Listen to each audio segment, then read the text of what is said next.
Hello everyone, and welcome to my Days of Our Lives official. I hope everyone is having a wonderful day. Before we begin, please hit the subscribe button and give this video a thumbs up. Eli told Lonnie in bed how thrilled he was that they were finally getting married after such a lengthy absence. "We have the rest of our lives to be together," Lonnie told me. Eli awoke from his dream with a gasp. "What's wrong?" Gabby asked. Eli stammered, saying he had been dreaming about the wedding. "It must have been a pleasant dream. Before I woke you up, you had this huge smile on your face," Gabby remarked. "Why wouldn't I?" Eli answered, "I get to wake up next to the woman I love every day of my life." Gabby kissed Eli. Eli suggested they choose a date for the wedding. Gabby grabbed her phone, eager to see her calendar. Eli recommended they get married on Valentine's Day. Gabby sighed as she recalled running interference for Sunny with Leo on Valentine's Day. "How did you pull that off?" Eli asked. "Let's not talk about that," Gabby replied dismissively. When Eli inquired about another day, Gabby said that she had changed her mind and wanted to create fresh Valentine's Day memories. Eli recommended that they spend the day in bed. Before Gabby could speak, Eli grabbed her phone. "What is this about Julie?" Eli asked. Gabby rushed for the phone and told Eli it wasn't what he expected. "What I think is that you're guilty, and what's on this screen proves it," Eli stated, scowling. Gabby stared at Eli, speechless, until he playfully accused her of emailing his grandma to plan the wedding behind his back. "You know, Julie and I have gotten really close. She wanted to participate, and I really wanted her to," Gabby added. Gabby stated that she would set boundaries with Julie, although she valued Julie's support. "It means a lot to me that you would include her," Eli told me. Gabby reminded Eli that they only had 2 weeks to organize the wedding. "It isn't soon enough. I can't wait to put a ring on this finger," Eli stated. Lonnie and JJ met at JJ's loft to talk about Gabby's pacemaker app.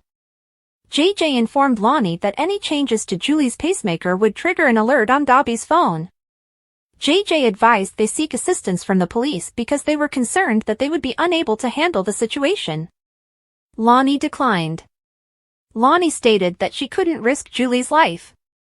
JJ decided to follow Lonnie's lead. JJ informed Lonnie that Gabby and Eli were engaged. Lonnie found it weird that Eli had not mentioned anything to JJ when they had discussed Eli's love life during his last visit. Averting his gaze, JJ revealed that his chat with Eli persuaded Eli to propose. "You helped him make this terrible decision?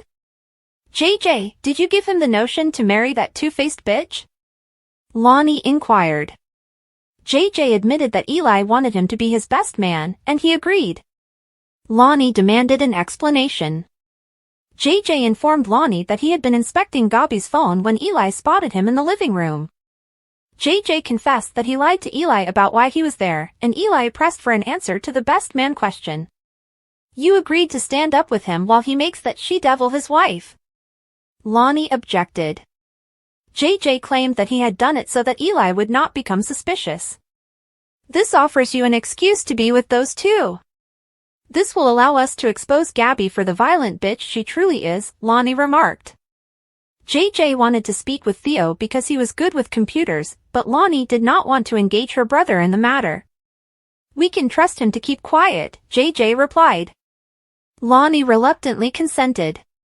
Lonnie said that they couldn't communicate to anybody else because she didn't want Julie to lose her life. Gabby knocked on the front door. "We need to talk to our best man," Gabby cried through the door. After Lonnie had hidden at the back of the apartment, JJ opened the door. JJ began to warn Gabby and Eli that this was not a good moment, but Gabby walked straight by him into the flat. Gabby and Eli announced that they planned to marry on Valentine's Day. When JJ mentioned that the date was approaching, Eli responded, "Why wait when you've finally found the person you want to spend the rest of your life with?" Lonnie rolled her eyes from the back room. "Is there something that you're hiding from us?" Gabby asked. JJ shrugged, claiming he was not hiding anything.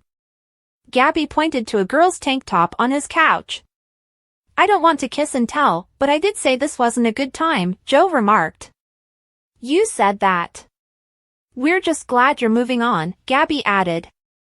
Gabby also stated that she and Eli were proof that people could find love again. Eli suggested JJ invite his mystery girlfriend to the wedding. I don't think she is ready for that, JJ stated.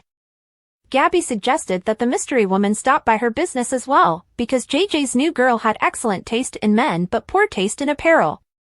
Lonnie snarled angrily from behind. Eli and Gabby left. Lonnie returned to JJ's living room once the situation had been resolved. I will definitely take Gabby up on her offer next time I want to dress up like a lying slut, Lonnie groused. JJ pushed Lonnie to remain focused. I know, but I would really like to give that monster a piece of my mind, she said. Gabby and Eli were at the plaza discussing wedding details. We can just elope, Gabby said. I want to marry you in front of all of my friends and family to show them how happy you have made me. Besides, Julie would die if she didn't get to attend our wedding, Eli explained. Gabby appeared embarrassed and chuckled awkwardly. Marlena called John when she was at the pub. Marlena informed John that Hope was keeping a careful eye on her. Marlena was disappointed when John informed her that their lead had not worked out. John swore to find Stefano and lock him up for whatever unnatural life he has left. In their Prague hotel room, Steve glared at John from behind. There's no way that ugly bastard is ever going to get his filthy hands on you again, John promised. Upset, Steve gripped his glass till it shattered in his hands. John didn't notice the noise when he bid goodbye to Marlena over the phone. Steve picked up a shard of glass and focused on John's neck. As Steve approached John, he turned and was surprised. What's going on, man? John inquired as he examined the piece of glass. Steve chuckled and said that the glass had slipped out of his grasp. Steve persuaded John to walk down to the cafe, where he would meet him once he had cleaned up. Stefano removed his eye patch when John left. I am done with this. It's time to claim my queen. It is time. Stefano shouted. Stefano washed up and mumbled to himself, I'm done playing a fool. Stefano put his ring back in his suitcase and answered Gina's phone call. Gina asked for an update. Do you want an update? I almost killed John Black, Stefano admitted. Gina gave a gasp. Stefano stated that he will continue to restrict himself. I need to know that you are clear on our objectives, Gina told me. Yes. We convinced John that Marlena is dead, and Marlena that John is dead. And then we both get what we want, Stefano said. Gina pledged to keep Marlena safe, but she also mentioned that she was sick and tired of having Marlena around. Gina agreed not to do anything until Stefano called her again. Stefano went downstairs as Steve to meet with John. I have another lead, Steve told us. So do I, John responded. John gestured towards the corner. Steve turned to face Tony and Anna.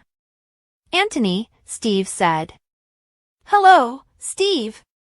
Tony said, long time no see. Steve questioned Tony why he was in Prague. I know everything about your plan, Tony remarked.